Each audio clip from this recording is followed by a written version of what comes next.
Assalamualaikum dan selamat pagi semuanya. Kami dari kelompok 5 akan mempresentasikan hasil penelitian kami mengenai pengaruh kinerja lingkungan dan CSR terhadap kinerja keuangan dengan ukuran perusahaan sebagai variable moderating. Dengan saya, Rini Wijaya sebagai pembawa materi yang pertama. Kita masuk ke bab 1 mengenai pendahuluan, di mana terdapat latar belakang masalah yang kita teliti. Tujuan utama dari perusahaan adalah memperoleh profit maksimal yang harus didukung oleh pendanaan yang memadai untuk dapat menjalankan sebuah perusahaan. Pendanaan tersebut dapat didapatkan melalui investor. Seiring dengan perkembangan zaman, para investor tertarik dengan perusahaan yang memiliki citra bagus dan memiliki pengaruh besar di kalangan masyarakat. Pengaruh besar perusahaan ini akan sejalan dengan ukuran perusahaannya. Semakin besar pengaruh, maka semakin besar juga perusahaan tersebut. Selanjutnya, perusahaan yang memiliki value lebih dinilai akan memiliki usaha yang berkelanjutan. Hal ini dapat diperoleh dengan memperhatikan dampak sosial dan lingkungan dari aktivitas operasional perusahaan, tidak hanya fokus kepada aspek ekonominya saja. Jadi, perusahaan telah menyadari bahwa akuntansi konvensional yang hanya memperhatikan aspek ekonomi atau finansial tidaklah efektif dalam memaksimalkan laba, melainkan untuk dapat memperoleh laba yang maksimal yang terus berkelanjutan, kita perlu mempertimbangkan ketiga aspek, yaitu ada ekonomi, sosial, dan lingkungan secara sekaligus. Oleh karena itu, kami mencari pengaruh dari kinerja lingkungan dan CSR terhadap kinerja keuangan dengan ukuran perusahaan sebagai variabel moderating. Selanjutnya, ada rumusan masalah. Yang pertama, apakah kinerja lingkungan mempengaruhi kinerja keuangan? Yang kedua, apakah tanggung jawab sosial mempengaruhi kinerja keuangan? Yang ketiga, apakah ukuran perusahaan memoderasi pengaruh kinerja lingkungan terhadap kinerja keuangan? Yang keempat, apakah ukuran perusahaan memoderasi pengaruh tanggung jawab sosial terhadap kinerja keuangan? Selanjutnya ada tujuan penelitian. Yang pertama, menyelidiki dan menyampaikan bukti empiris pengaruh kinerja lingkungan terhadap kinerja keuangan. Yang kedua, menyelidiki dan menyampaikan bukti empiris pengaruh tanggung jawab sosial terhadap kinerja keuangan. Yang ketiga, memberikan bukti empiris peran ukuran perusahaan sebagai pengaruh kinerja lingkungan terhadap kinerja keuangan. Yang keempat, memberikan bukti empiris peran ukuran perusahaan sebagai pengaruh tanggung jawab sosial terhadap kinerja keuangan. Selanjutnya, manfaat penelitian. Yang pertama, ada manfaat teoritis. Poinnya yaitu bisa menyampaikan manfaat keilmuan mengenai akibat dari kinerja lingkungan terhadap kinerja keuangan dengan ukuran perusahaan sebagai variabel moderating. Yang kedua, bisa menyampaikan manfaat keilmuan mengenai akibat dari tanggung jawab sosial terhadap kinerja keuangan dengan ukuran perusahaan sebagai variabel moderating. Yang ketiga, bisa sebagai pembanding penelitian terdahulu dan sebagai referensi untuk penelusuran selanjutnya. Masuk ke manfaat praktis, bagi perusahaan bisa digunakan sebagai bahan pertimbangan tentang pentingnya perusahaan untuk mengelola kinerja lingkungan dan tanggung jawab sosial terhadap kinerja keuangan sehingga bisa menciptakan kemajuan perusahaan. Sekian untuk bab 1. Selanjutnya kita masuk ke bab 2 mengenai tinjauan pustaka. Next.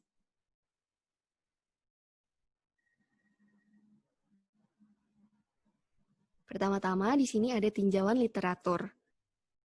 Ada Corporate Social Responsibility atau CSR yang merupakan prinsip yang mengarahkan perusahaan agar dapat memberikan pertanggungjawabannya kepada para stakeholders sekaligus memperhatikan triple bottom line. Yang kedua, ada ukuran perusahaan, yaitu suatu pengukuran yang ditunjukkan dengan skala perusahaan berdasarkan jumlah dari nilai kekayaan, jumlah dari semua penjualan, dan kapitalisasi pasar. Selanjutnya,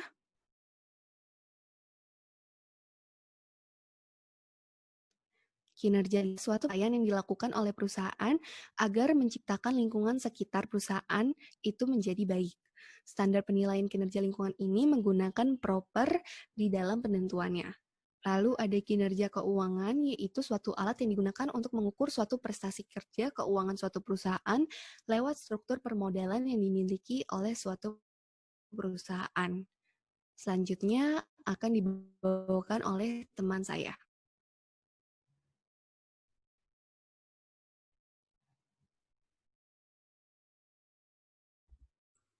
Saya, Amelia, akan mempresentasikan tentang bagaimana hasil penelitian terdahulu dari penelitian yang kami teliti.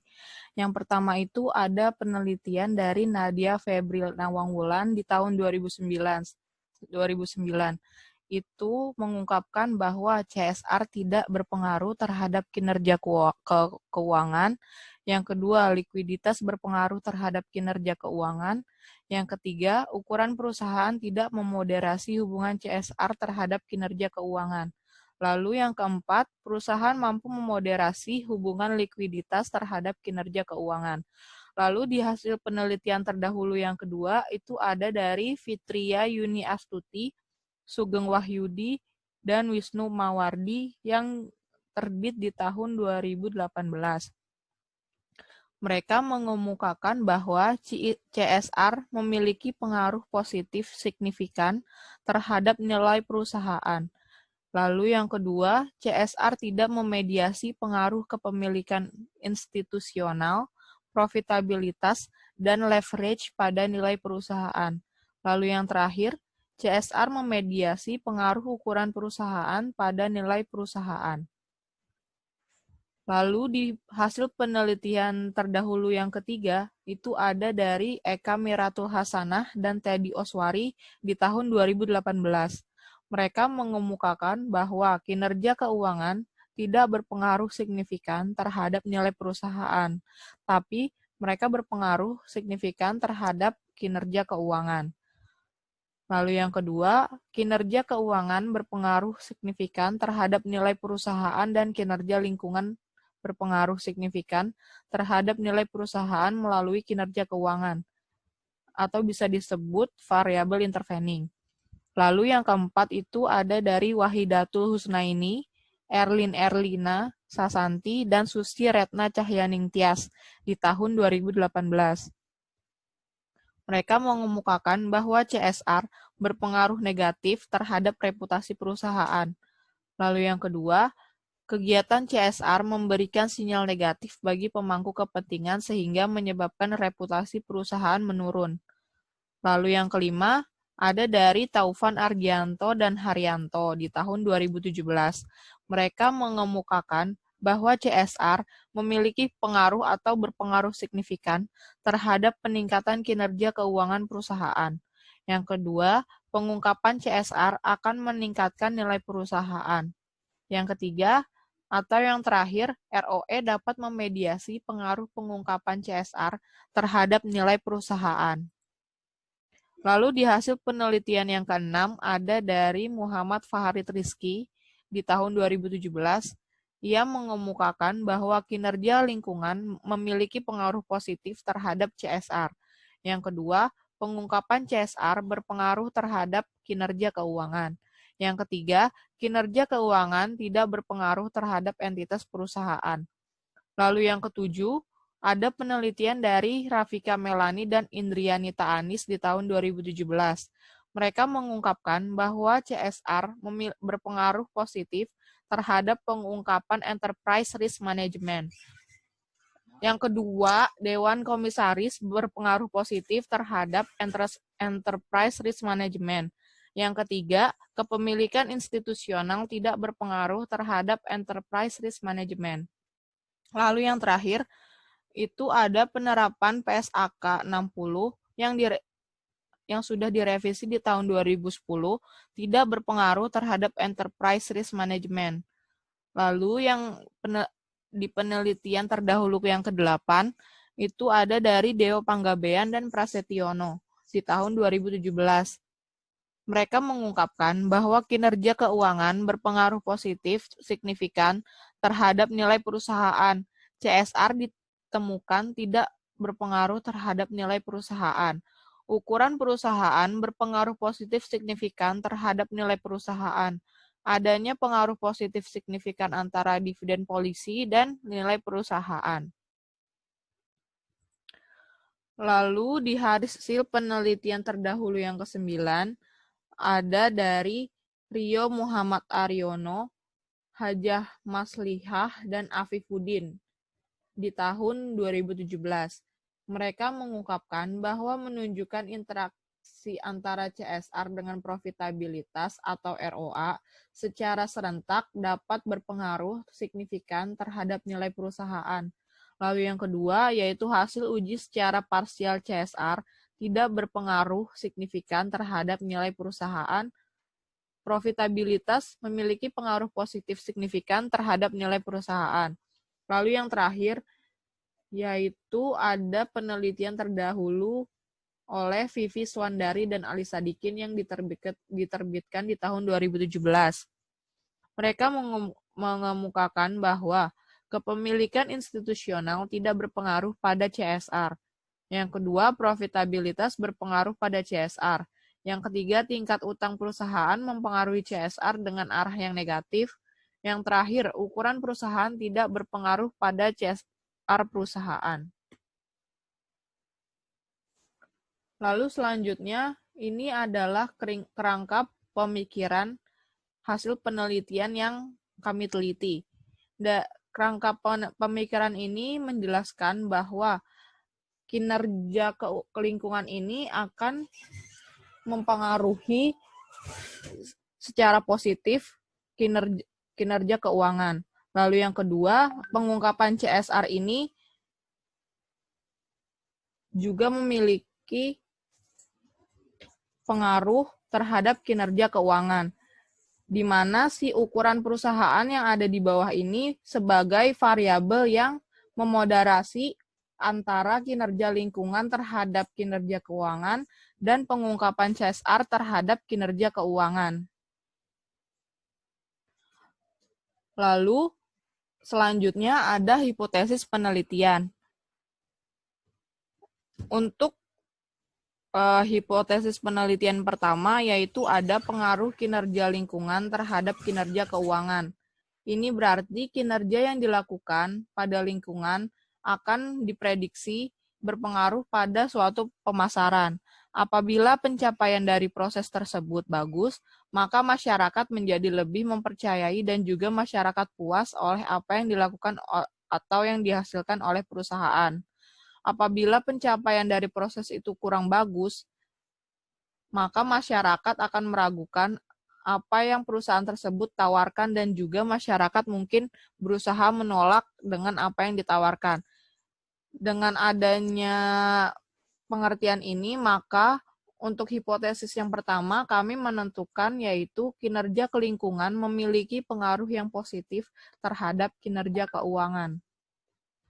Lalu untuk yang selanjutnya akan dilanjutkan oleh teman saya.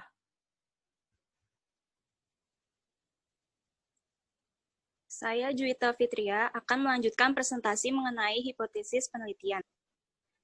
Nah, yang kedua itu ada pengaruh CSR disclosure terhadap kinerja keuangan.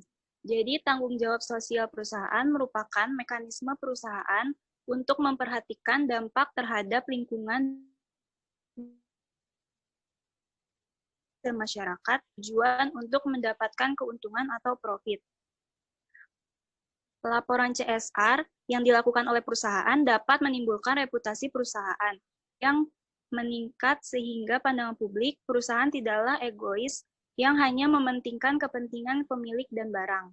Pengungkapan CSR sangat penting karena akan mempengaruhi kelangsungan hidup perusahaan di masa depan. Dari penjelasan ini dapat diberikan hipotesis H2 yaitu CSR disclosure memiliki pengaruh positif terhadap kinerja keuangan. Next.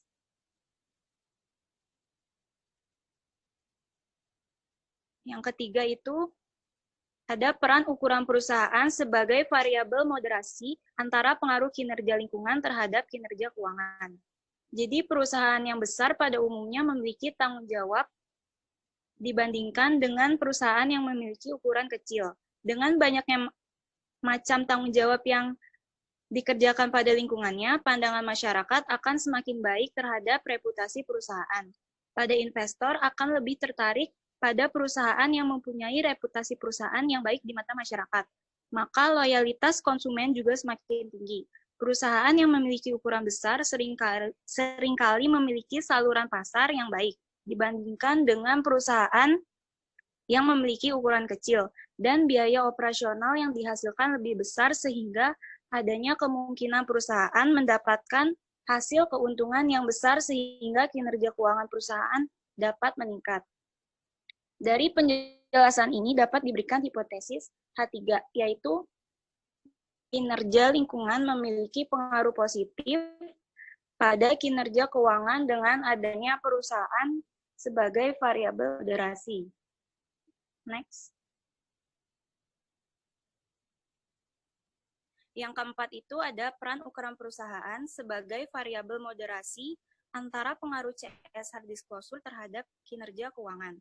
Jadi suatu perusahaan dengan ukuran perbandingan yang besar akan mengharapkan banyak pelaporan informasi kinerja lingkungan yang bisa ditelusuri dibandingkan dengan perusahaan dengan ukuran perbandingan yang kecil. Pelaporan informasi kinerja keuangan akan tercantum pada laporan perusahaan tiap tahun yang diumumkan kepada masyarakat. Dengan seringnya pelaporan informasi yang tersiar mengenai hal kinerja lingkungan, perusahaan yang baik dipandang masyarakat akan menghadirkan reputasi yang positif sehingga investor akan tertarik dalam jangka waktu yang lama, serta dapat memberi keuntungan para pemegang kepentingan. Sementara itu, kinerja lingkungan yang sedang berjalan pada perusahaan dapat dimanfaatkan sebagai alat pemasaran bagi perusahaan, guna mendongkrak perdagangan yang pada akhirnya akan membawa dampak kinerja keuangan. Jadi dari penjelasan ini dapat diberikan hipotesis, yaitu H4, yaitu CSR disclosure memiliki pengaruh positif pada kinerja keuangan dengan adanya ukuran perusahaan sebagai variabel moderasi.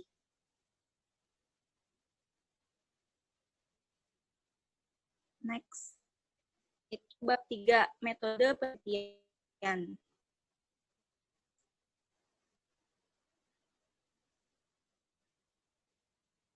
Next. Rancangan penelitian. Nah, jadi metode yang dipakai dalam penelitian ini adalah metode pendekatan kuantitatif. Jadi pendekatan kuantitatif menurut Kasiram tahun 2008 merupakan suatu proses data berupa suatu angka yang metode penelitian untuk menganalisis penelitian. Jadi alasan penulis menggunakan pendekatan kuantitatif untuk mengetahui kinerja keuangan di dalam perusahaan yang telah dipilih sebagai sampel data yang digunakan dalam penelitian.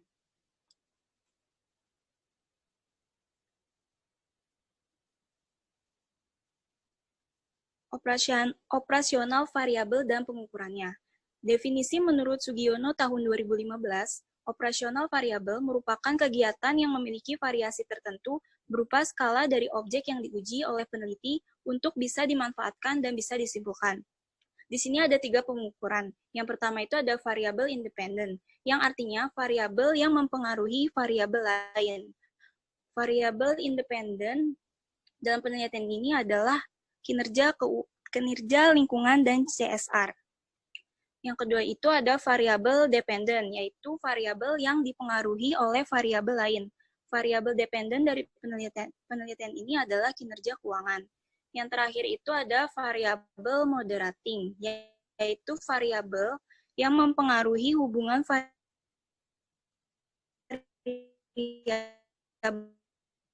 independen dan dependen. Dari penelitian ini adalah ukuran. Next.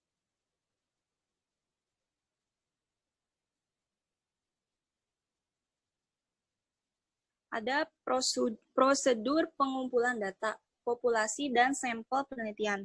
Nah, populasi ini merupakan suatu kelompok yang punya kualitas dan ciri tertentu yang mencakup objek atau subjek dan digunakan untuk bisa dimanfaatkan. Sedangkan sampel merupakan suatu segmen dari semua total dan ciri yang digunakan pada populasi itu.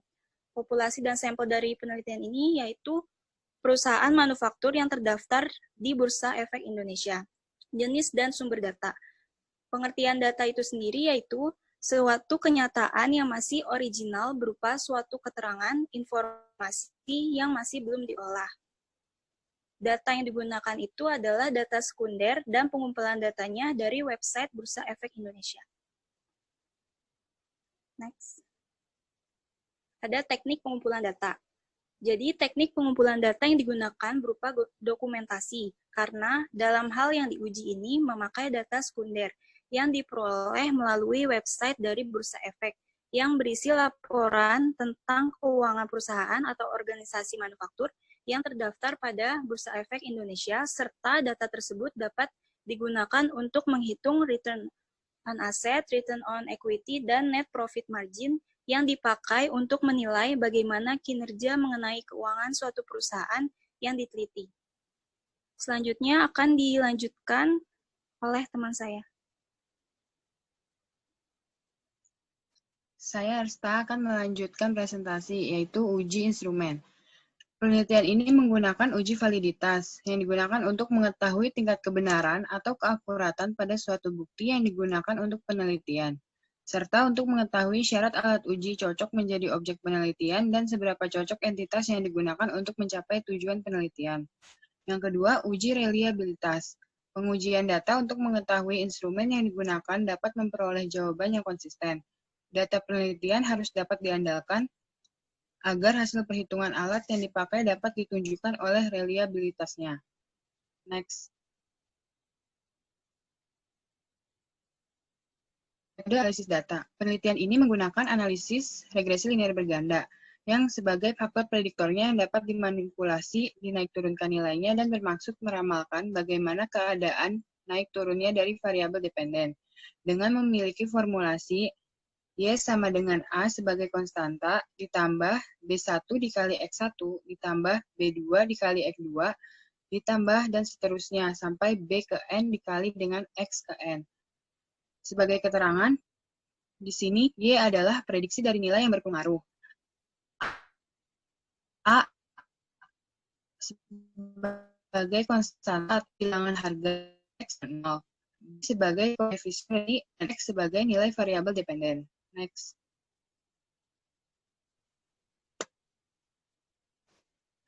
Uji asumsi klasik. Penelitian ini menggunakan uji normal. Yang pertama, uji normalitas. Uji normalitas menggunakan suatu model regresi yang digunakan untuk mengetahui apakah suatu sebaran data atau variabel itu bersifat normal atau tidak. Jika hasil dari uji statistik ditemukan adanya penurunan, maka sudah dapat dipastikan bahwa variabel ini distribusinya tidak normal. Dengan asumsi, jika p-value lebih dari 0,05, kesimpulannya data yang diteliti itu memiliki distribusi yang normal. Sedangkan jika p-value kurang dari 0,05, kesimpulannya data yang diteliti itu memiliki distribusi yang normal. Next.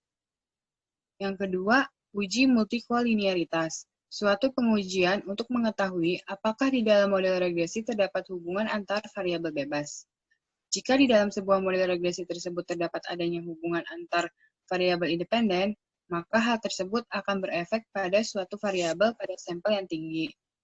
Dengan asumsi, jika value antar variabel independen memiliki nilai lebih dari 0,90, artinya ditemukan adanya multikolinearitas.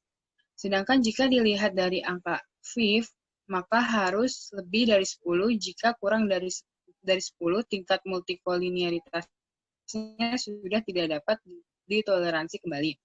Dan jika dilihat dari eigenvalue, maka harus berjumlah 1 atau lebih. Jika di bawah 1, maka itu berarti menunjukkan adanya multikolinearitas. Next. Yang ketiga, uji heteroskedastisitas. Suatu pengujian untuk mengetahui apakah sebuah model regresi yang telah ditetapkan memiliki suatu hal yang menyebabkan ketidaksamaan antara model pada satu penelitian ke penelitian lainnya. Cara mengetahui uji heteroskedastisitas dengan cara melihat salah satu grafik scatter plot atau nilai dari prediksi suatu variabel terikat, yaitu string dengan residual error, yaitu zip rate, dan juga melihat apakah terdapat pola tertentu dan tidak menyebar di atas maupun di bawah angka 0 pada sumbu Y. Next. Yang keempat, uji autokorelasi. Suatu pengujian yang dilakukan untuk menguji model regresi linier apakah terdapat korelasi kesalahan pada masa T dengan kesalahan pada masa T1 atau sebelumnya atau tidak. Apabila ditemukan adanya korelasi, dapat dikatakan adanya masalah pada autokorelasi. Untuk mengetahui masalah autokorelasi, dapat melakukan Darwin-Watson atau DW, lalu dibandingkan antar hasil dari uji autokorelasi dengan tabel DW. Yang pertama, jika D kurang dari DL, artinya autokorelasinya negatif. Yang kedua, jika DL kurang dari sama dengan D kurang dari DU, atau 4 kurang dari DU, kurang dari sama dengan D, kurang dari 4 kurang, maka efek ujinya tidak ada pertimbangan. Yang ketiga, jika D kurang dari sama dengan D, kurang dari sama dengan 4 kurang DU, artinya tidak ada autokorelasi.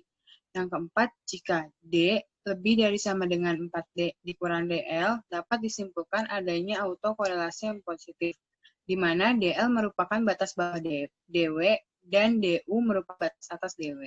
Next.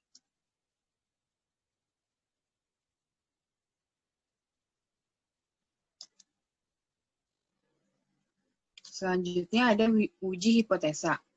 Yang pertama, uji T. Uji T dilakukan untuk menguji seberapa banyak pengaruh variabel independen secara mandiri menjelaskan variabel dependen. Dengan formulasi, jika nilai probabilitas atau SIK kurang dari 0,05, artinya variabel bebas secara menyeluruh memiliki pengaruh terhadap variabel terikat T dapat dilihat di kolom koefisien pada kolom SIK. Yang kedua, jika nilai probabilitas SIK lebih dari 0,05, artinya variabel bebas secara menyeluruh tidak memiliki pengaruh terhadap variabel terikat. Next.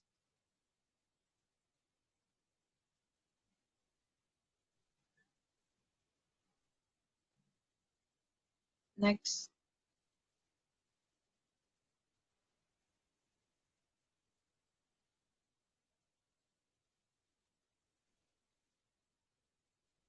Yang ketiga, uji F dilakukan untuk mengetahui apakah semua variabel bebas memiliki pengaruh terhadap variabel terikatnya atau alat uji terhadap model yang dilakukan dengan asumsi jika nilai probabilitas kurang 0,05, artinya variabel bebasnya secara keseluruhan. Yang kedua, jika nilai probabilitas lebih dari 0,05, artinya variabel bebasnya secara keseluruhan tidak memiliki pengaruh terhadap variabel terikatnya. Sekian presentasi dari kelompok 5.